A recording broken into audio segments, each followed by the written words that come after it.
Hello, everyone, and welcome to this week's edition of the Geeking Out podcast. I am the Athletic Geek, and this is a very special episode, one I am very excited about.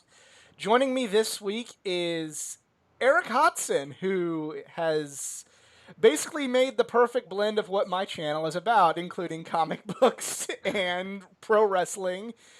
And you watch my live show every Thursday. You've seen an abundance of his art in our backdrop, be it the Shawn Michaels Razor Ramon piece that I have, the Horseman piece, the Death of WCW piece, the Tully Blanchard Magnum TA piece, among many others. And I'm honored to have him here. Erik, thanks so much for doing the show. Hey, thanks for having me. I appreciate it. Hello to everybody listening, and glad you're with us. So the first question I gotta ask is pretty much what was the gateway into all of these fandoms, because you also do some manga artwork as well. hmm This channel is about, I do anime videos, I do wrestling videos, I do comic videos. What was the gateway into all three of these interests for you?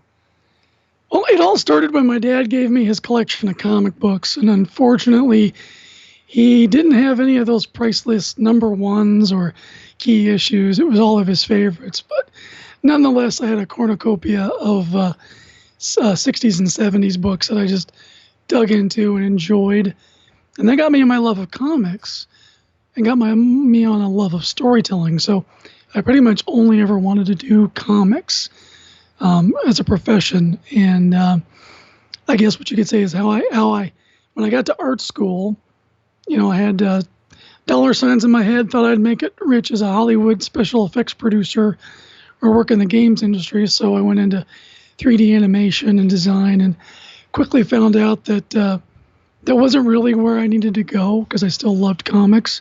So I just decided to audit a bunch of illustration classes, focused on that, and started making my own comic, which was called Melby Comics, and published that back in 2005, about 3 years after graduating college. And sort of like how, and even with wrestling, I had always thought of it as a live action comic book, good Okay. guys versus bad guys, huge or larger than life superheroes. And so one time at a convention here in Detroit, Motor City Comic Con, Bret Hart was going to be a special guest, and I wanted to do a piece of art that was special for him. And of course, you got everybody out there who just kind of like goes and copies a photo off Google and says that it's art and nonsense and what that has. And I was like, you know what? His character, the Hitman, that kind of reminds me, the Punisher. Right. But if I blended it with the first appearance of the Punisher, so I kind of like took the layout from Spider-Man 129. Instead of Punisher, it was Hitman, and in the sites is like, you know what? Maybe I'll just throw in Vince McMahon stuck in the sharpshooter, and you know what? Ever since then, it's just been people coming out of the woodwork, loving the formula. It seems like it's a no-brainer, and you got a good thing when people start copying you, because I definitely have my copycats now. So and then and one of the driving things with comics, with wrestling, is storytelling.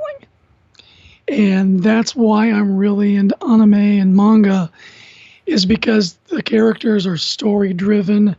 Right. There's the problem in American comics nowadays. I don't know where you fall at in this argument and debate, but modern comics put up by the big two, they aren't for a comic book audience. They're not for a little kid who wants to grow up and be Spider-Man. I don't know who they're making them for, but they don't really connect very well with a majority of readers. And you can see that in the sales of comics plummeting. Well, if you go into the anime and manga world, those outsell in America. They outsell American comic books, and in Japan, forget about it. It's the entire basis of their literary culture for the most part. And the stories are gripping. They make you care about the characters. I pick up an American comic book nowadays, I don't care what happens to the main character, because it's just a bunch of virtue signaling and gobbledygook and identity politics and all this other stuff. It's not like it was in the 60s and 70s where it was good versus evil. It was like, here's a hand-drawn role model, for somebody trying to be better than themselves. there's not that kind of connection. Whereas in Japanese anime and manga, those stories are rich and full of deep characters, and it makes you care about those characters. And in wrestling, it's kind of been the same thing. Where now in wrestling, almost everybody's a heel. And I'm so Right. glad AEW came around, because they're actually putting some work into storytelling and the wrestling in the ring. And I think it's just going to help elevate all the other product better. And that's just what it is. I mean, it's all escapism, and it's all just like, let me get out of this muck and nasty world that we live in, and just enjoy what these characters are doing in three different media forms. So Absolutely. I guess that answers your Oh question. yes, it does. That's a great answer. You mentioned you went to art school. If you don't mind me asking, do you feel comfortable saying where you attended college? Oh yeah, my alma mater is College for Creative Studies. It Okay. used to be called the Center for Creative Studies. It's a design school here in the Detroit metro area. Very big for turning out automotive designers. Competes with Cal Arts in that division. But I will say this: I didn't learn anything in art school that I really didn't teach myself. And anybody out there who's young thinking about going to art school, I hope you can do it without loans, because it's not worth going if you have to borrow money, because there is no job out there that's going to hire you to pay off that kind of a debt, because art school is expensive, even more expensive than normal college. And I got two different degrees. I went back to school to Wayne State. I actually have a master's in art education. And so one of the beautiful things about the world we live in right now, you can learn an amazing amount for free. All you need is an internet connection and YouTube. So, think about the money before you start pulling the trigger on things like that. So you mentioned that your kind of your first foray into this crossover was uh, meeting Bret Hart and doing it that way. Mm. What when did you really see the potential in doing it this way, and thus from there get to the point where you were doing conventions? Because I've met you on several occasions, just coming to your table, buying a print, saying hi, shooting the shit, um, getting getting hammered with the WrestleCrap, well, with one of the WrestleCrap guys at Starcast, and just being around and doing lewd things around Katie Vick's casket. But that's neither here nor there. But what got you into making a series out of this, and I guess splintered off of that, what started your convention career?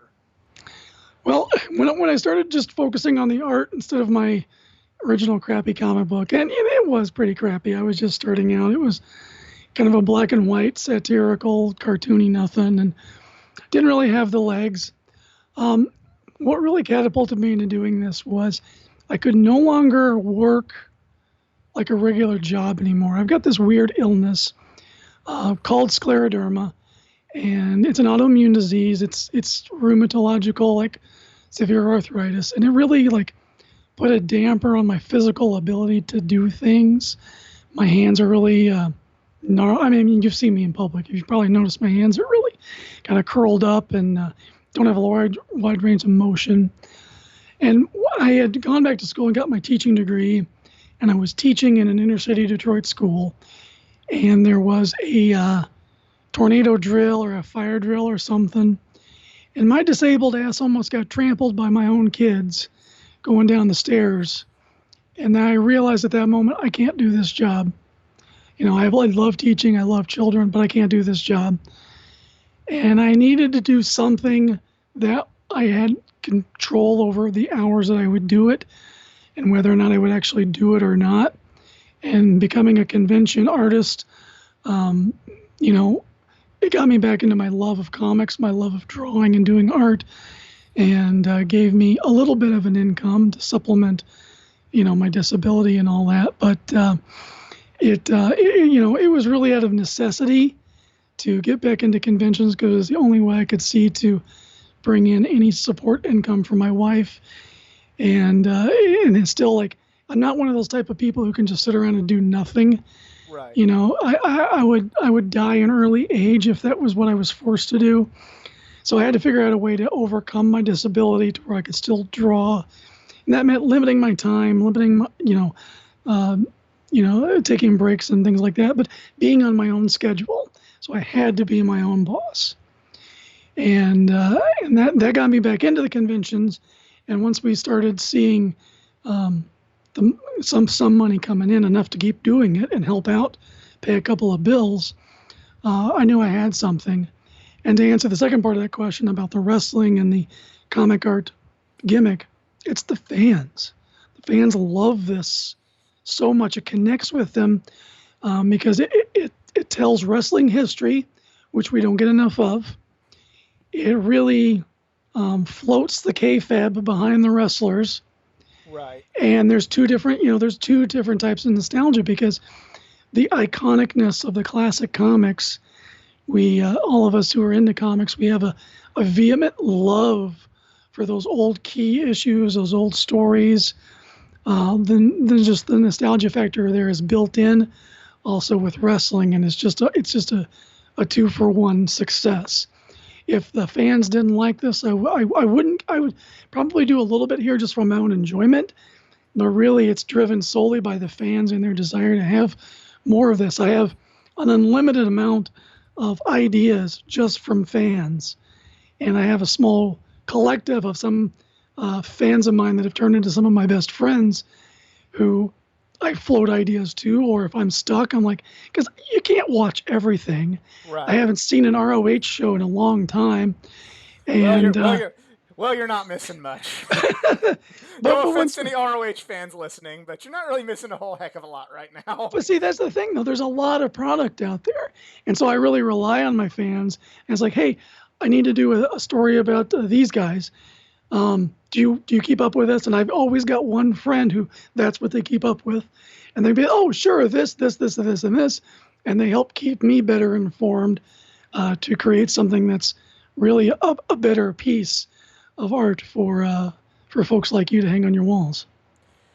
And it's we really appreciate you doing that because it's just I never really thought about it. I always loved comics and wrestling, but I never really had it in my head to put two and two together. And then whenever the first time I saw one of your booths, I want to say, I can't pinpoint exactly. I want to say it was.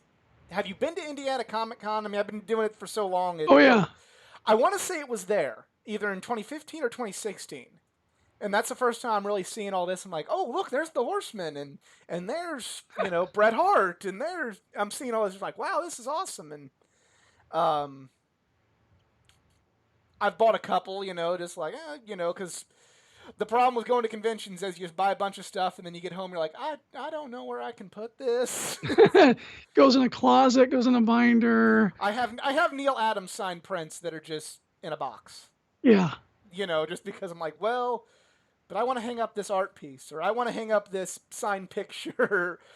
I tell people to curate like a museum. You have your fall collection, your summer collection, kind of rotate things out that way. I might have to take you up on that, but I have quite a. My new rule is I only hang something up if it's been signed, at least in terms of wrestling memorabilia. Hmm. So, one thing I wanted to do was I have quite a few pieces hung up in my house. I wanted to see if I could ask you about some of the inspiration behind some of these famous and some of my favorite pieces, if that's cool with you. Yeah, let's do it. All right, so the big one, and this is the one that's probably one of my most prized possessions, is the Four Horsemen picture. Which actually I ended up buying this just kind of out of necessity. I did two of the eat and greets at Starcast, and they said that they would have pictures there for people to sign, like for the guests. I had a figure to have X-Pac sign, so I didn't need an extra picture. But there were no. It was kind of they'd forgotten to provide the 8x10, so I Hmm. knew I had a similar one later on in the evening with Tully and JJ, and I'm like, I gotta find something for the Tully and JJ to sign, and I need to do it quick. And then I'm just like going right back there. There it is, hanging up at your booth. I'm like, perfect. Yep, I want that. And then the next I'm like, and then I bought the Death of WCW one as well. But let's talk about your inspiration behind the Horseman piece first. It popped in my head. And then the Horseman was probably the third or fourth one that I did in this whole series. It was Bret Hart, the Undertaker, and then I think it was the Horseman that was after that.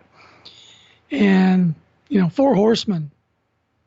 And I'm thinking about comics, Fantastic Four Horsemen. That rolls off the tongue so easy. It's just like it naturally just had to occur in nature. So coming up with doing it off of a Fantastic Four piece was a no-brainer. So I started looking through some key issues. And, of course, the debut of the Inhumans and Black Bolt, kind of his dress on the cover, just looked like Ric Flair with his arms out, with the classical piece blaring in the background and just all the shining and shimmer. And it was one of those pieces that it just clicked in my brain. It's like, okay, that's the idea.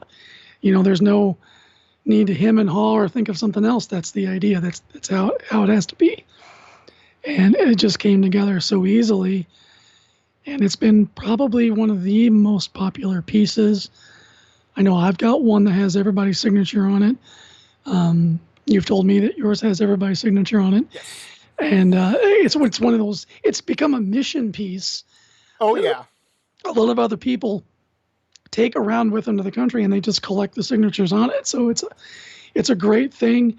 It's definitely probably a big seller for Highspots because they purchased a bunch from me early on. And it's that one, the Undertaker one, the Hulk Hogan one. Those are all ones where it's once I had the idea, I was like, okay, there's no other there. This has to come to life because it just worked on all the levels. So I mentioned this one a little bit earlier, but this is one that maybe not so much from my viewers, but from friends that has gotten a lot of attention. The one that I bought that very same convention, probably right there at the same time, the Death of WCW piece. Take me through that one because that one kind of everybody's kind of they like it, but they always kind of like have a double take at it, and they're like, who's that? And is that Bischoff? And they kind of have this fascination with it when they come over. Tell me about the inspiration behind that one. Well, the Starcast pieces hold a special place in my heart. These are all requested and ordered by Conrad for Starcast, and we have discussions about which different events do we think it would be appropriate to have an art piece to go with it. Because some events, that's not something the fans would want, and other events, it's perfect. And with Death of WCW, it was one of those things where here you had this controversial book, and I feel bad. I'm brain farting on his name. They're the writer. Artie. Artie, yeah. He's the guy in the hat in the piece, and this is one of those love it or hate it projects. I don't think Bischoff is too fond of Artie's work, but but it's really just kind of like I don't know. It's something that needed to exist. It's a great story to be told, and I love what he does with all of the let's say less than stellar prop ideas that he's come into possession with. So in designing this piece, I had originally looked at A Death in the Family, because, Death of WCW. So I just tried to do all the research I could, all the comics that had to do with death. I do think, if I remember correctly, my friend Paul, who runs Geekadrome in Pittsburgh, the Pittsburgh metropolitan area, wonderful little comic book shop in that area. He's one of my go-to guys that I bounce ideas off of, and he's provided some good ideas too. And so I believe he might have helped me with this one, because being a comic book shop owner, he'll be like, oh, I've seen a cover that might work, and he'll rifle through his long boxes, because not every cover of classics, 60s and 70s books is on the internet, and frankly, sometimes it's really hard to specifically find something that's iconic enough and something that works to make that connection. And so this Spider-Man book, where it was a death, here it was like here lies Peter Parker. It was one of his different scenarios, and it had the headshots of Sinister Six members up in the top, and it seemed like the perfect thing to kind of bridge the gap between the past and the present. So the Eric Bischoff down below is a younger Bischoff agonizing over the grave of his company, and then I drew him as an older Bischoff up in the top, and with the other people who were kind of seminal in that storyline, in that role, and they were all people who were part of the discussion at Starcast of the Death CW, and yeah, it just popped, and Conrad loved it, approved it, and then we made history with it. Yeah, it's one of my favorite pieces of my collection, just because. And I've told this for the people that have heard this story in the Starcast episode. I apologize for reiterating again, but uh, the talent, I guess, were not informed there was a meet and greet after the panel, so I bought it to have them all sign for that meet and greet, and it just they all just kind of left, and RD signed for me, and then I kind of I explained to RD, and he said, "Hey, why don't you come on down this way?" And you know Bischoff was down there, and I explained everything. He said like, "Hey, did you hear about meet and greet?" And he's like, "No, but come here, young man, let me sign that for you." And he signed it, and then I explained, I met Sullivan, explained it to Sullivan, and JJ was kind enough. He went ahead and signed it for me the night before at the Horseman dinner. So it's Nice. one of my favorite pieces because I mentioned how the Horsemen. It took me 3 different conventions and three different states to get everybody's signature on that Horseman. This it was just kind of one convention, but it was in just kind of the craziness of trying to track everybody down because they were misinformed of their schedules that day. So, but still, it's one of my favorite pieces, and it's very interesting just because who has Eric Bischoff, R.D. Reynolds, and J.J. Dillon, and Kevin Sullivan on one autograph? Like, what else could provide that opportunity? Yeah, exactly. And I remember when RD saw it, he just like his face turned red. He popped a gut laughing, and we hit it off. So it was definitely a cool moment. That first Starcast was just pure magic. Nothing like it had ever been done before, and the other Starcasts were great too. But they just came within inches of recreating that kind of magic. Because you just walk around, other wrestling fans, nobody was hiding behind any special rooms and stuff. They were pretty much all out in the open for the most part, and it was just probably the perfect fan experience, I think. Even with mistakes made, Right. errors, people not knowing what was going on. I mean, to my knowledge, and I tried to be as public as possible with these things, there wasn't any major butt hurt scenarios out of it. We all loved each other. We all had a great time enjoying the show, going to All In, talking about it, hanging out, shooting the shit with other wrestling fans. I mean, it was just like a giant family reunion for the most part. It's it's interesting, and I'm not saying you're wrong. It's interesting to hear your take on that because a lot of friends that I made at that convention subsequently, we kind of have the love hate. We have the love hate relationship with the first Starcast. Now, you know, I'm not coming down on any mistakes. Lack of a better term, shit happens. But there's just so many, like the not meet and greet, not knowing that's going to happen Yeah, yeah, scenario. Um, where do I need some? It was a. I met a lot of great people, and I met a lot of got to talk more at length yourself. Got to really I've been following RD and Blade, from 2002 on WrestleCrap and listening to their radio show, me wanting to do anything like this just immediately goes back to that, that whole genre. But then there's just like, oh, but I paid $100 for this and it didn't happen, or Yeah. those the two main people at like the complaint desk, God bless them, because they were such. There was another group there that wasn't as friendly, but the main two were such sweet people, and they had to deal with so much. Yeah.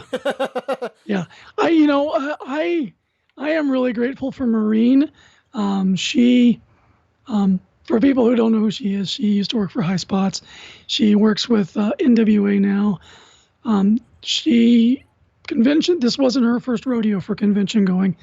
And for the first couple, she was managing the vendor area, the space down there, and really, really holding things together. She's a little bit rough around the edges. She'll be the first person to tell people that she's that way. But she made things happen, and she made things work. And I don't think the things that were successful could have been successful without her helping on this. At least I think the first two. I think if I remember right, she was part of the third one too. But she definitely was a force to be reckoned with at the first two, and really kept those shows together. Because to be honest, like Starcast 2, that was a great vendor haul, but carting 90 pounds of gear through a casino when you're disabled, not the most fun thing in the world. Like loading dock, that was a fictitious story. See, I didn't make it out to Vegas for the second one, but I feel like when it came to the first one, and I guess subsequently the third one, I feel like if it had a bigger venue, maybe some issues would have not been quite as prevalent. Mm-hmm. That's just my opinion. Yeah, the third one was a very well-run show. The thing I didn't like about it is you could kind of see the corporatism of the AEW brand. I'm not saying that's a bad thing, but its presence and seeing the change there kind of put a damper on the magic. That was the first one. That's my only complaint about the third one. Right. So the last piece I wanted to ask you about, and if we go off on tangents, that's what this whole show is supposed to be about. It's geeking out. But the last piece I wanted to ask you is possibly the what might be the crown jewel of my collection, and it will be even better if I can get the rest of the signatures. It is the Shawn Michaels Razor Ramon ladder match piece. And what's special just for me about this one was you were selling some of them on tins, like little. Mm-hmm. And that is, I bought that from you at WrestleCon 2019. Bought that from you on Friday for my meet and greet with Shawn Michaels on Saturday. And the other cool thing is, well, Shawn's my favorite wrestler of all time, but my first memory of wrestling was that ladder match. So it all nice. kind of comes together, and I'm hoping eventually I can get Razor and Diesel's autographs on that as well. But what was the inspiration behind that piece that everybody might see on my weekly show? That piece is based off of a book called The Rawhide Kid. I was just trying to, again, Heartbreak Kid. I was trying to figure out something. Okay, well, what's kind of like that, but not, and that led me to Rawhide Kid. Rawhide Kid's one of those 70s era Western comics that Marvel put out. I believe they gave that character a refresh too here recently.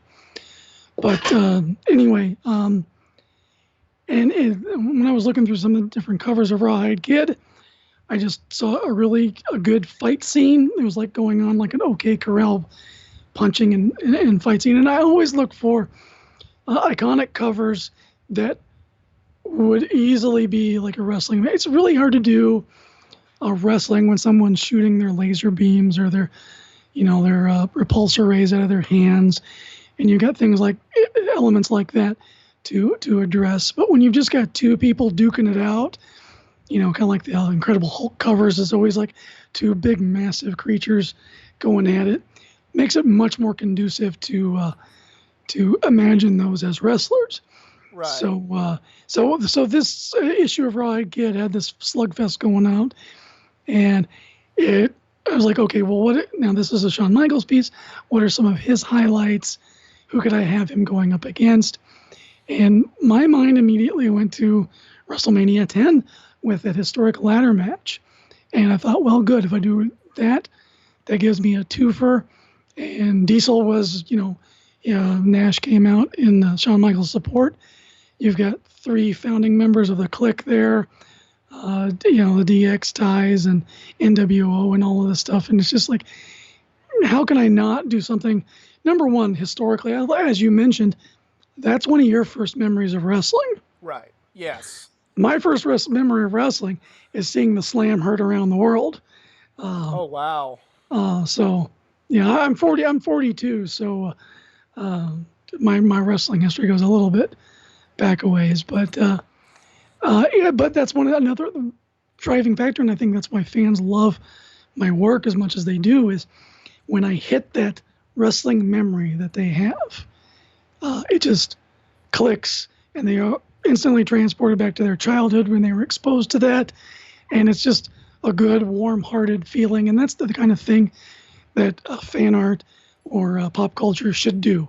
It should create these moments as in children that we remember fondly as adults, and it should create moments for adults that want to share it with their children.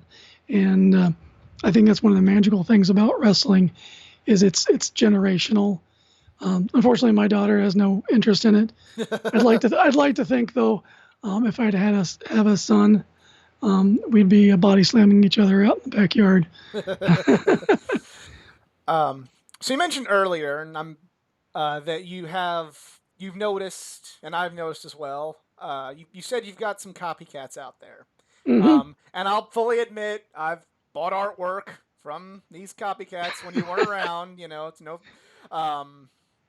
But how do you feel about it being copied? Are you flattered? Are you offended?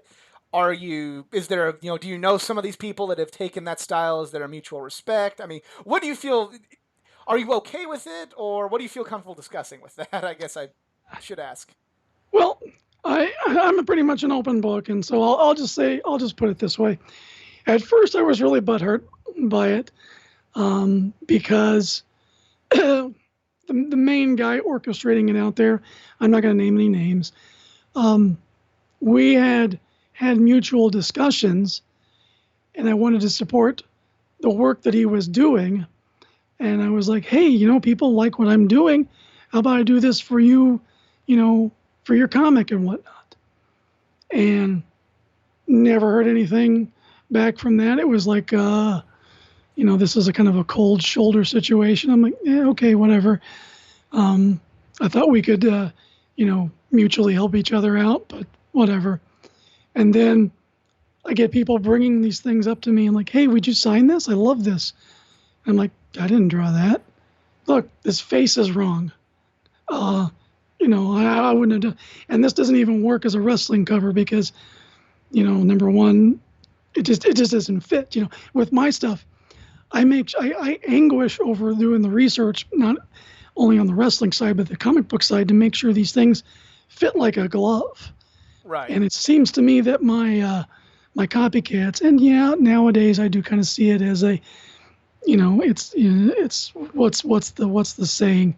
The greatest copying is the severest form of flattery, or something to that nature. Imitation is the most sincere form of flattery.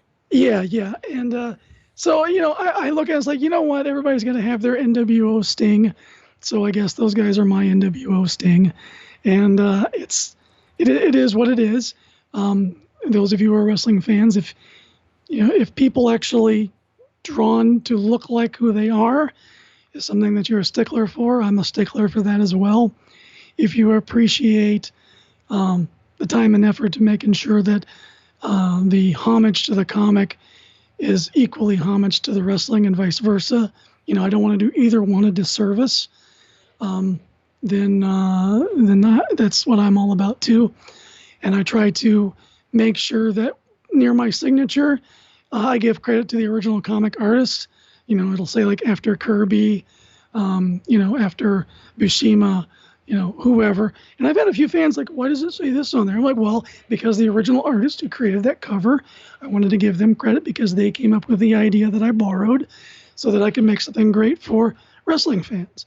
And I think that's the way all homages should be. And I try to make sure that happens. But if anybody out there says, hey, you didn't credit so-and-so on this piece and they were done by this, please point that out to me. On the next printing, that problem will be solved, because I definitely want to be that type of artist, because I'm not creating anything new here. I'm just bringing together good ideas like peanut butter and jelly or chocolate and peanut butter. Two things that are great by themselves. Let's put them together and make something magical. Oh, that's very, very well said. And yeah, I mean, I see a bunch more abundance of it out there. I'm not gonna call anybody out, but I know I went to a convention recently, and at an actual wrestlers table, they had prints, and I'm like, I got one because I'm like, actually that's a cool idea, but I will fully admit the art is not quite as good as your pieces. That's just my opinion. I'm not saying it's bad, but I believe you did better art, but I also thought that this looked cooler than an 8x10. So, hey, and I don't fault you for it. I don't fault anybody for it. I don't expect everybody to be able to, because the thing with art, it's like handwriting. Everybody's is a little bit different. So I don't expect someone who's not already kind of an artist to be able to tell one style from another one. And hey, if some of my copycats come up with a good idea, go for it. But Jif is always better than Skippy. Fair enough. There you heard it here first with that hot take. You might have some Skippy peanut butter fans that are going to be very angry. The next big thing I want to talk about, you're a veteran of the convention scene, and this is probably the most fun part of every one of these I ever do. Do you have any fun interaction with either wrestler, actor, big name person in the comic industry? Do you have any some fun stories you would like to share from your many convention travels? It could be Starcast, it could be good or bad. It's just say whatever you feel most comfortable saying. Well, gosh, I've collected quite a few. And probably my biggest detriment is not documenting them accurately. I really need to get a folder on my Facebook page that has all of my photos I've taken with wrestlers and other celebrities and whatnot, but I just never have sat down to do that. I will say that one of my most cherished memories in wrestling was Steel City Comic Con, and having my buddy Will, who's one of the managers of that show, come up to me and say, Chris Jericho would like to see you. Wow. That's awesome. He was a guest of the show. He had a record-breaking line, not only out the celebrity room door, but out the vendor room door and an annex outside. Was busy 24/7 of the time that he was there. I don't remember exactly what hours it was, but he stayed until everybody was done. And I went up there with my piece of art, which is a takeoff of Namor the Submariner #1. Took a selfie with him. We had a really nice short conversation, but he really wanted to, he really loved the piece. This was near the tail end of his WWE stint, with the list, and Right. I made the list that day. And he's always, Bret Hart was my favorite wrestler growing up as a kid. As an adult, Chris Jericho is my favorite wrestler. Now we would have clashed in the early days with me being a Sean guy. Uh-oh. Oh yeah. But I always wanted to be the kid who got the sunglasses put on him. I loved that, going back to the old Hart Foundation days with him and Anvil. But with Jericho is the GOAT. And I will have this argument with anybody in professional wrestling, because Chris Jericho is the only guy who's been able to successfully reinvent his character every single time. Absolutely. And there's no disputing that. He's the kindest person outside of the ring. He's one of the greatest heels inside the ring. He's great on mic. He's a great technical wrestler. He was brought up in the dungeon. And and a humanitarian outside of that, and with, just the way that he loves and treats people as a person. So, Chris, if you happen to listen to this, I think having me as a guest on your next cruise, we can definitely do some artwork for that. But I would really, really love it. And I'd love to meet him again because, like I said, that was quite a while ago. Right. That would be, I'd love to meet the current incarnation. With other kinds of stuff, I'd say my biggest comic moment was when I embarrassed myself against my comic drawing hero, Bob Layton. Oh, wow. Yeah, this was at a MegaCon long time ago. And, for anybody who knows Bob had a time period where he was kind of in a dark place. A bit of a chip on his shoulder, how Marvel had treated him and whatnot, and comics in general. I don't want to get into that. But I came up to him and I was googly-eyed, moronic fanboy all the way. And I just like, dude, you're my hero. You're the reason. And he's like, no. I am no hero. The men and women in the United States military, they give their lives for this country. They're a hero. And he just really like pounced on me. And I fully understand why. And I would kind of say that I would agree with that sentiment. But when you're in that geeking out mode and you meet your hero and that's the retort, I was like, oh my gosh, what did I do? But since then, he's been really great. I've had the privilege of at a different show in Milwaukee, I believe it was Milwaukee, where a fan came up and he's like, would you color other people's art if I gave you a sketch cover? I'm like, yeah, sure, why not? And I'm like thinking, I don't know what I'll get. Guy hands me a Bob Layton Huntress sketch cover.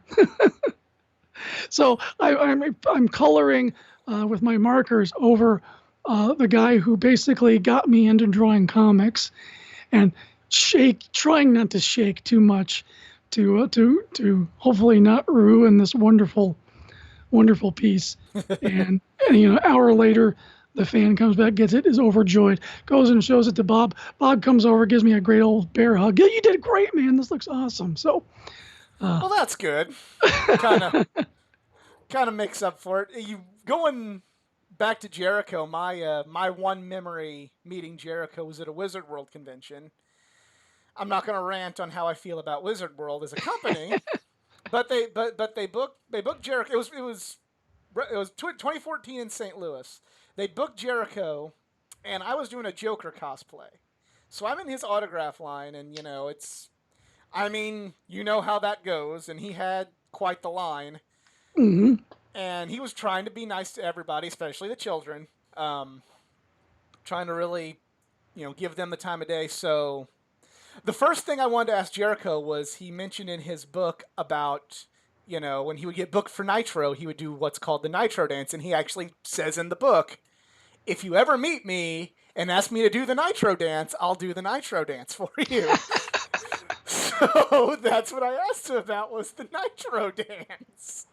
And he told me about it, and he just kind of said it was just basically him just jumping up and down going, Nitro, Nitro. But then he was really interested in talking about the Joker with me. And he said, like, oh, who's your favorite Joker? And, and we're talking about that. And then, like, the security guy goes, like, hey, you need to get out of line. And this is probably one of my favorite moments of ever meeting any sort of celebrity. Hey, he's fine. We're talking. That's what he says to the security guard. And then I go to his pro photo op because they weren't allowing selfies at this particular convention. Do the pro photo op with my buddy. My buddy is cosplaying as Orgasmo, but puts a Ralphus Jericho personal security shirt on for this picture. And he recognizes me. He laughs at my friend's Ralphus t-shirt, and then says, like, so you guys want to do the picture? I said, like, I think we all just got booked for Nitro, so we all do the Nitro dance in the picture. That is fantastic. That is fantastic. And I want to just give a shout out to every wrestler I've ever met. I'm not going to name names, but by and large, for the most part, they are all great people, great guys. I'm happy to call people like Dustin Runnels my friend. I'm happy to call people like Glenn Jacobs my friend. All hail the Big Red Mayor. And in just the interactions that I've had with them, they've all been very genuine people. And I don't think that gets said enough about the wrestling community, how hardworking these people are, how here you have somebody who has to be an actor, a stand-up comedian, a stunt man, um, a TV microphone personality, all wrapped up in the same package. That's not easy for anybody to think of to do. Any one of those jobs is hard enough on its own. So the fact that they pull this off week by week, applaud. I give them all the applause in the world. So you've mentioned, you're all the different conventions you've done. As of, as we learned earlier, what a fan thinks coming out of a convention could be completely different than what somebody in your position would think coming out of a convention. What are some to you as a vendor and as a featured artist? What are some of, and you don't have to mention their name if it's negative, what are some of the best and worst ran conventions, just stories from that, or, I guess you can say the name of the good ones, and the bad ones you can just kind of tell the story on why you feel they're not that good. Well, some of the best conventions aren't necessarily even the best, well run, just because of the people involved and the people who run these shows. Let's get this out there ahead of time. Running a convention is extremely hard.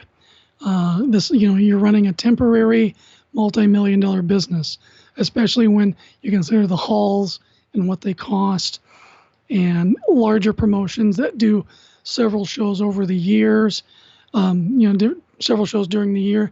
They have so much overhead. Celebrities are expensive. The convention trend is you got to get bigger and bigger names to make bigger and bigger crowds. That's bigger and bigger costs. Right. And not everybody's going to be happy.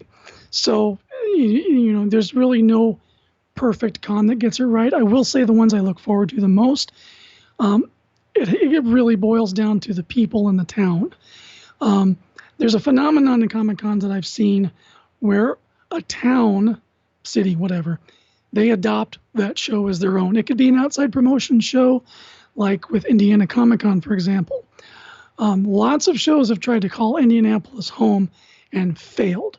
With unless you're Gen Con or Indiana Comic Con, good luck, because those two shows have been adopted by those communities as their home shows, and it really is telling, because those are the ones that people bring their money to. They may go to the others, but they don't spend like they do at the ones that they love the most.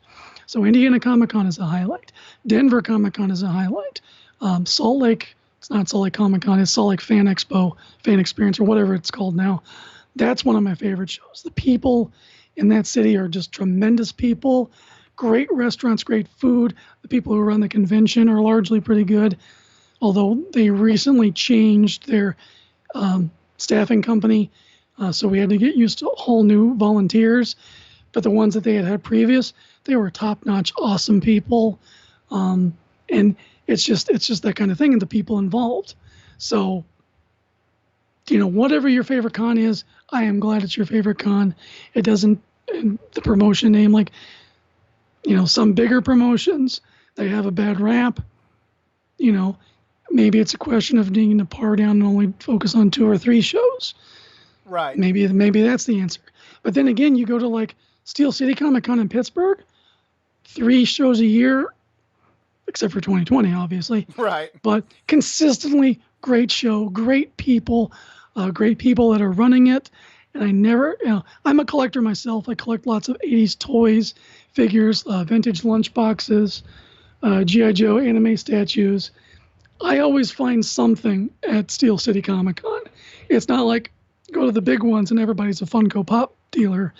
Right. There's real gems at Steel City Comic Con, so that's why it's one of my favorite shows. And least favorite shows, if I don't make bank, I don't come back. Right. So, well, there you go. Okay, so I didn't know that you collected that. What are some of the crown jewels of your, collection? What are some of the best finds and best deals you've had, going to all these different conventions? Because everybody's had that, I found this piece I really love, and I got it for. I haggled the guy down to this, or they were willing to part with it for this. Do you have any stories like that? Well, I have a vintage black hole lunchbox that I got for $20. That's near perfect, the best condition I've ever seen one. I mean, that's one of the old metal ones too, so the paint tends to wear and rust, but this one has very little rust on it. Absolutely love that one. I have a GoBots Mobile Command Center, mint condition in a almost mint box, except I dropped it and punched a small hole in it because I have a klutz. Aww. But it's not noticeable. My biggest crown jewel, though, didn't come from a Comic-Con.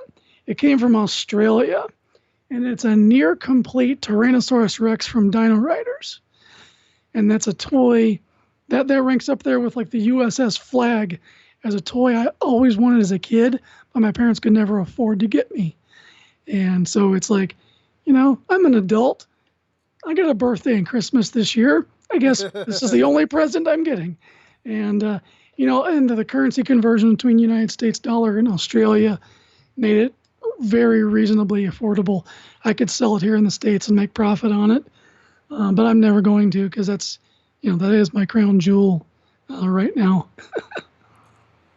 Oh, and at Steel City Con, I have a mint, almost near mint condition Moonraker James Bond poster. And I bought it to get Roger Moore to sign. And unfortunately, he passed away before I got that chance. Oh, yeah, that's a shame. It's mounted on my wall. It was the first Bond movie I ever saw. It got me into James Bond. I'm a huge James Bond fan. And the artwork, the painted artwork on it is just gorgeous. So that's another one of my prize collections. Have you ever been overseas yet for a convention? Not for a convention. I went overseas for a mission trip through my church twice. So I've been to the Ivory Coast of Africa, and I've been to southern India. Wonderful, life-changing experiences. I would love to make it to a con. I would love to, especially a wrestling con, if it can ever make that happen.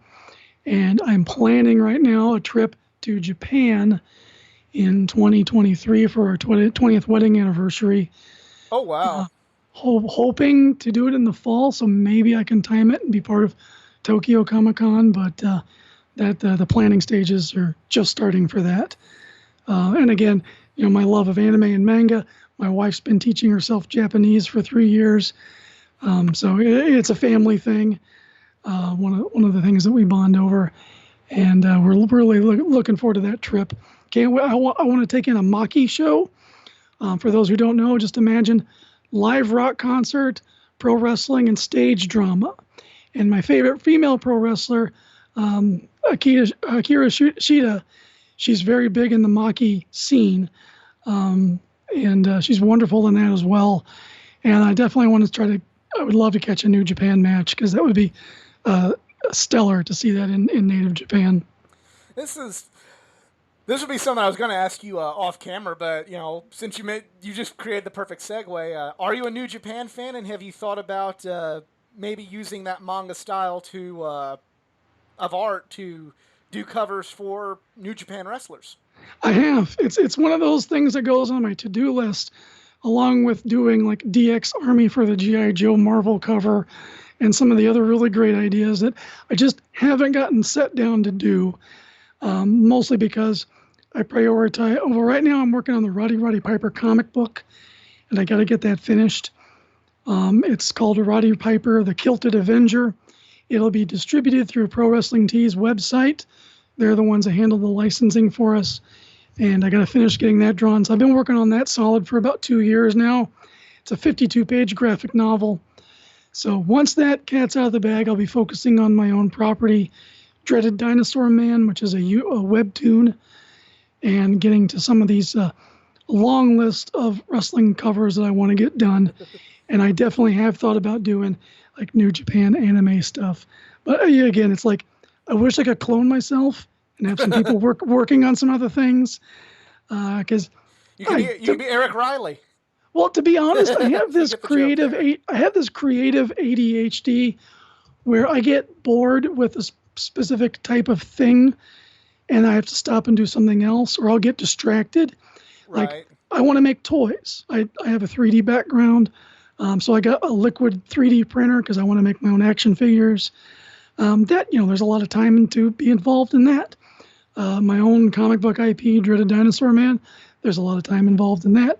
I'm also a video special effects, After Effects guy. So for my YouTube channel, I've been spending a little bit of time doing new intros for videos. I want to do unboxings. What crazy thing did I buy off eBay this week? Well, here, let's open it up. And then turn around and say, oh, hey, it's a He-Man figure. Well, I'm going to do some fan art of He-Man and then do like live drawing and stuff like that. That would be cool. So I've had to teach myself to be a YouTuber. So there's just like, all these different creative things. And I admire anybody who can focus on just one style, one creative genre, and make a living out of it. Because I just don't think I have it in me to be that laser focused on one thing. I'll get bored. I'll get interested in something else. And that's just the way I've lived my life, and to my detriment and to my success at the same time. So I'll definitely put a link to your YouTube channel in the description box below. Tell us about Dread Dinosaur Man, because that we haven't even gotten into that yet, and you're creating your own YouTube series and animation through that. So tell us what goes into that, and tell us how you got the idea for that. Well, Dread Dinosaur Man is my love song to my childhood. Basically, it's everything that I would want a little kid nowadays to have in a comic book. I've got plans to do a video game and some animation for it. And it tells a story about a hero, our central hero, Dreaded Dinosaur Man. He is amnesic. He doesn't remember who he really was. He has the head of a dinosaur, a monster. And he's got this fractured, brutal recent past that we allude to in the beginning. He has this dichotomy where he doesn't know if he's a man or a monster. And this echoes, I think, what every human being sees inside themselves. There's times where we feel like we're monsters, and there's times that we feel like, maybe we're trying to do good or be a better person than what we want to be. And that's his struggle. And one of the things that is missing in today's comics is there's nothing to relate to, really. There's nothing to strive for to be better than yourself. The things why the 80s were so great with cartoons and all that was you had moral characters that were clear cut. No, this is right and this is wrong. And they gave you something to look up to as a little kid on Saturday mornings with your Lucky Charms bowl. And I want to recreate that for a younger generation and to serve the interests of nostalgia for my generation and tell those types of stories again. So it's a hero's journey. It's about freedom. It's about this guy trying to find his way, trying to be a hero when he has this animal monster instinct that he's fighting against. And he's got this little cat sidekick, Spaz, that comes with him along the way. The female Telexis, who's an ex-slave girl who will get liberated here soon in a few upcoming episodes, and her story is very complex as well. And it just really tries to hit home those constitutional libertarian ideals that I think America at its best exemplifies, and at its worst knows that it needs to make a change to be at its best. Very interesting. I'm definitely I haven't checked it out yet. I definitely need to check that out. And it's completely free. You go to webtoon.com or you just download the app on your phone. It's comics for the 21st century because it scrolls like a Facebook news feed. So it's a very natural experience on tablets and smartphones. And just type Dinosaur Man up in the top corner. you'll see his nasty monster red head, and just click on it and subscribe. And as soon as Piper is in the can, I'll be dropping new episodes of that on Webtoon. That's awesome. I'm excited. I'm ready to check out both of that, and I really appreciate you taking the time out of your busy schedule to chat with us here today. Is there anything else you want to any other social media you'd like to plug before we get out of here today?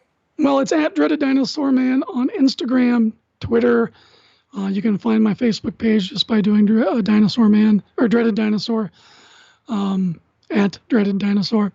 Also, my website, erikhodson.com, ERIKHODSON. You can click on Buy Prints. I just had a really great sale where I was doing an older size format collection of 10 for like $40. So please, that's not sold out yet. I just did a recount of my stock, and I put some more up there. And the money from this is helping. It pays my rent, and I need to pay my rent for June and July.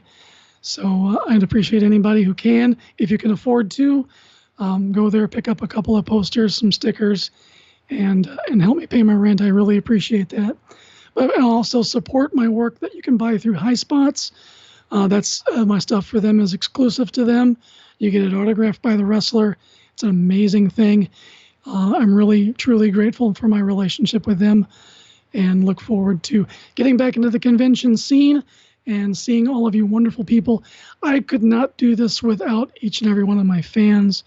You guys in my creative life come first, and I'm happy to talk with anybody when you see me at the table, or if you want to reach out, if you've got a podcast or whatever, or you just want to, you can reach out to me through email, through my DMs are open. You can ask a question, commission an art piece. I got new sketch cards, so I can do custom sketches. I'll be putting some more information about that later on. And I'm really grateful that anybody would turn over their hard-earned and well-earned money for some of my chicken scratches. So they're not chicken scratches, I assure you that. I just can't thank you guys enough for supporting me. Well, and I really appreciate you coming on the show, and I thank everybody who's listened. If you enjoyed this, please give it a like, share, subscribe for more content from everything that this man does artwork of. Anime, pro wrestling, comics, all things geek culture. And if you would like to, follow me on my social media pages, facebook.com/athleticgeek89, Twitter @athletic_geek89, and on Instagram @athleticgeek89. But Erik, thank you so much again. This was awesome. Had a lot of fun. Thank you, sir. Awesome. And, I enjoyed it too. And thank you guys for listening. Have a good one.